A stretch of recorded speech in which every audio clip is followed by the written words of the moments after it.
खुशी का माहौल होना स्वाभाविक था कि उनके हाथ में भारतीय सेना का एक पायलट उनके हाथ लगा था। लेकिन यहां पर भी कुछ लोग थे जो कानों कानों में कह रहे थे अब मोदी फंसा, अब अभिनंदन वहां है, मोदी ला करके दिखा दे, अब देखते हैं मोदी क्या करता है।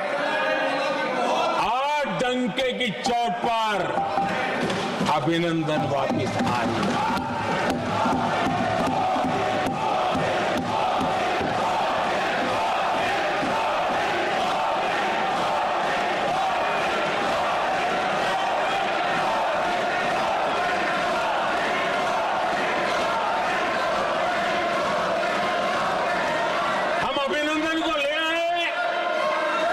तो इनकी बोलती बंद हो गई।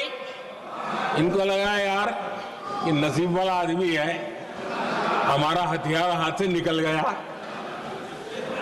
आदरणीय अध्यक्ष जी, पहलगाम हमले के बाद हमारा बीएसएफ का एक जवान पाकिस्तान के कब्जे में गया, तो फिर इनको लगा वाह बड़ा मुद्दा हाथ में आ गया है, अब मोदी फंस जाएगा। अब तो मोदी की फजीयत जरूर होगी और उनकी इकोसिस्टम ने सोशल मीडिया में बहुत सारी कथाएं वायरल की कि ये बीएसएफ के जवान का क्या होगा, उसके परिवार का क्या होगा, ये वापस आएगा, कब आएगा, कैसे आएगा, न जाने क्या क्या चला दिया। आदरणीय अध्यक्ष जी, बीएसएफ का वो जवान भी आन बान शान के साथ वापस आया।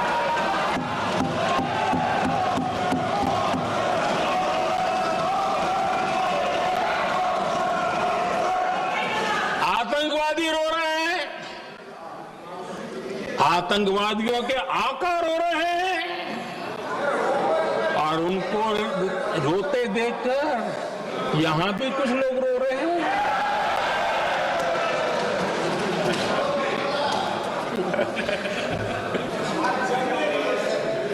अब देखिए, सर्जिकल स्ट्राइक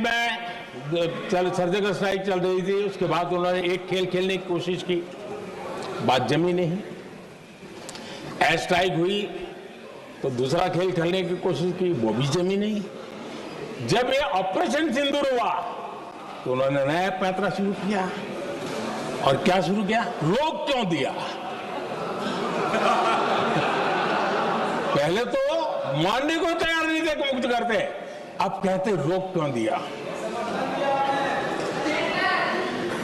वारे बयान बहादुरों,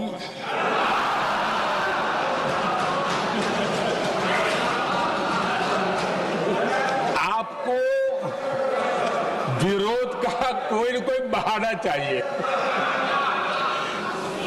और इसलिए सिर्फ मैं नहीं, पूरा देश आप पर हंस रहा है।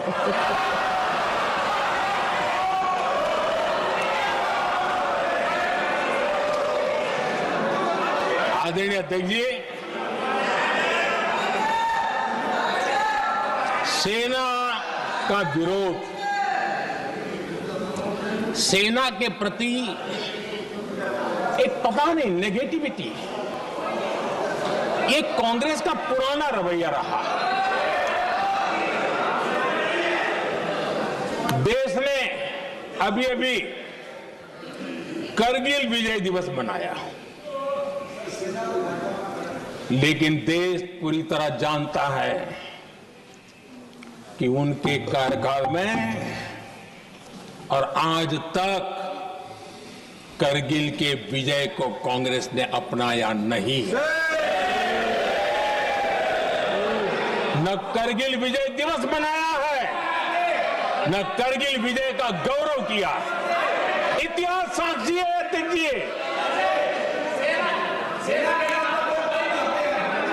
जब डोकलाम में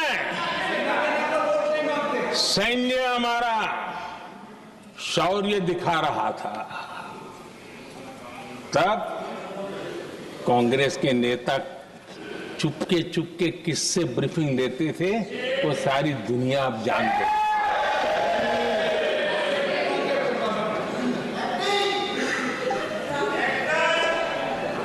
आप निकाल दीजिए पाकिस्तान के सारे बयान और यहां हमारा विरोध करने वाले लोगों के बयान फुल स्टॉप कॉमा के साथ एक है। क्या कहेंगे इसको? और बुरा लगता है सच बोलते हैं तो। पाकिस्तान के साथ सुर में सुर मिला दिया जाता है। आदरणीय अध्यक्ष जी, देश हैरान है। कांग्रेस ने पाकिस्तान को क्लीन चिट दे दी है।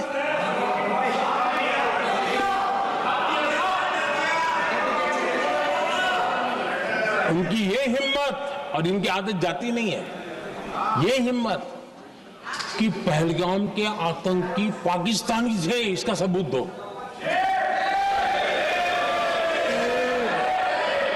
क्या कह रहे हो तुम लोग? तो कौन सा तरीका है?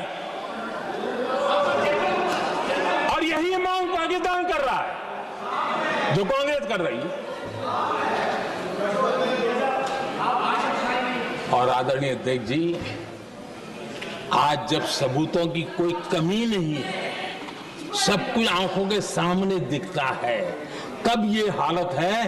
अगर ये सबूत ना होते तो क्या करते ये लोग, आप बताइए। आदरणीय अध्यक्ष जी,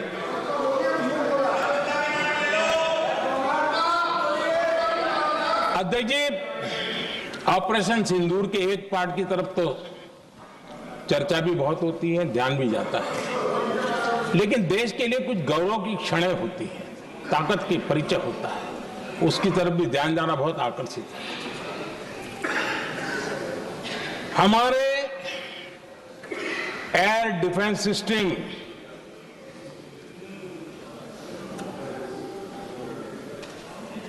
दुनिया में इसकी चर्चा है। हमारे एयर डिफेंस सिस्टम ने पाकिस्तान की मिसाइल और ड्रोन्स उसको तिनके की तरफ बिखेर दिया था।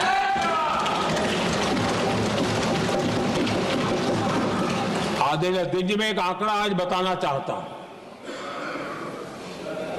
पूरा देश गर्व से भर जाएगा। कुछ लोगों का क्या होगा मैं नहीं जानता, पूरा देश गर्व से भर जाएगा।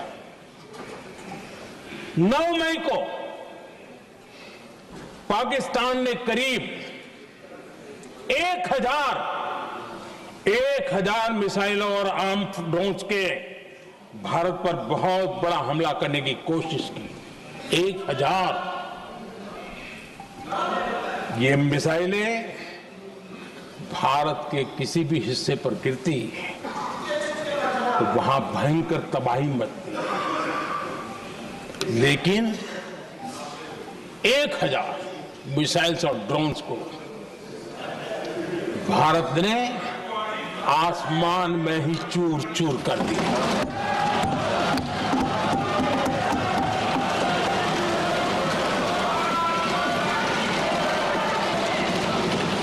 हर देशवासी को इससे गर्व हो रहा, लेकिन जैसे कांग्रेस के लोग इंतजार कर रहे थे, कुछ तो गड़बड़ होगी यार, मोदी मरेगा, कहीं तो फंसेगा।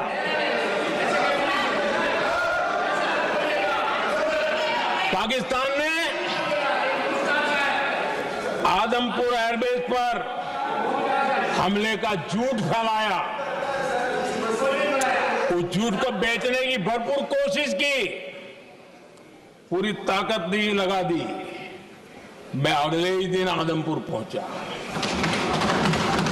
और खुद जाकर के उनके झूठ को मैंने बेनकाब कर दिया। तब जाकर के उनको अकल ठिकाने लगी कि अब ये झूठ चलने वाला नहीं है।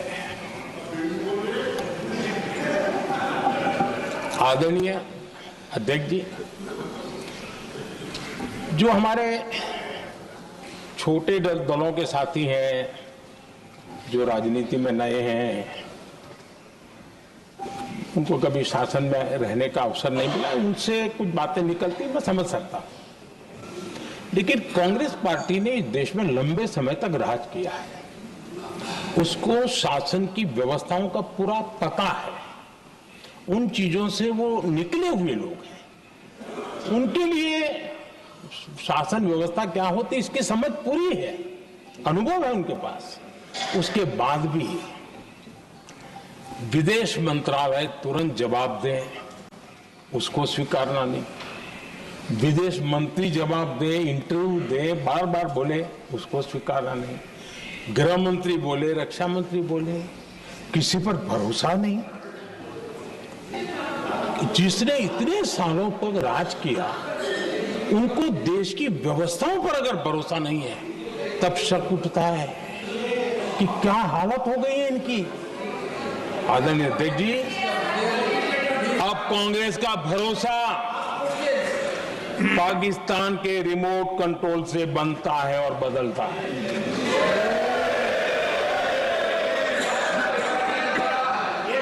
आदरणीय अध्यक्ष जी, एक बिल्कुल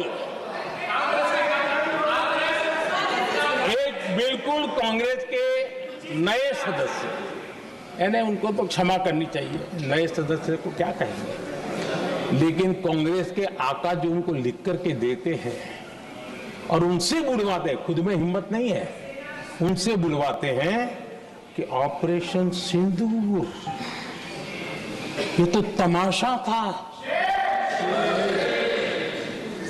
ये आतंकवादियों ने जिन 26 लोगों को मौत के घाट उतारा था ना, उस भयंकर क्रूर घटना पर ये तेजाब छिड़कने वाला पाप है।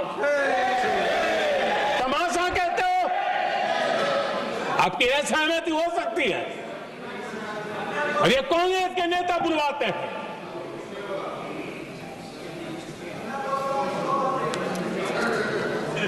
आदरणीय अध्यक्ष जी, पहलगाम के हमलावरों को कल हमारे सुरक्षा बलों ने ऑपरेशन महादेव करके अपने अंजाम तक पहुंचाया।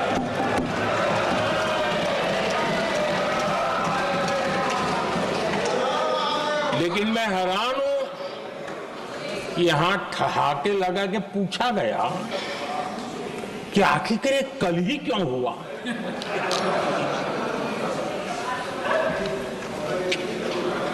अब ये क्या हो गया है जी, मुझे समझ नहीं आ रहा है। क्या ये ऑपरेशन के लिए कोई सावन महीने का सोमवार ढूंढा गया था क्या? क्या हो गया है इन लोगों को? हताशा, निराशा इस हद तक।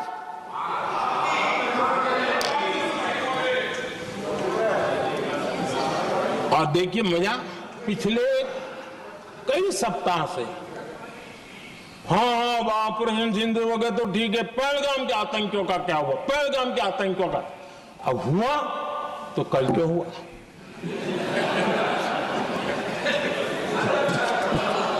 और कल ही क्यों हुआ? क्या हाल है अध्यक्ष जी का। आदरणीय अध्यक्ष जी,